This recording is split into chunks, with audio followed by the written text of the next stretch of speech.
Stabile la curva del contagio, si consolida il trend, l'appello della protezione civile: rispettate le norme e restate a casa. Metà della popolazione mondiale in isolamento per difendersi dalla pandemia, quasi 1 milione di positivi, oltre 50.000 i morti.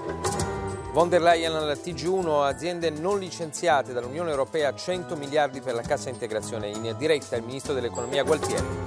Scuola e maturità, se non si torna in classe entro il 18 maggio, esame online, la prova potrebbe essere in un unico colloquio. 10.000 i medici contagiati, l'ospedale di Brindisi chiude 3 reparti, da nord a sud le piccole comunità cambiate dall'epidemia. Comincia ora la mia terza vita, la testimonianza di un medico guarito dal virus 5 anni dopo un trapianto di fegato.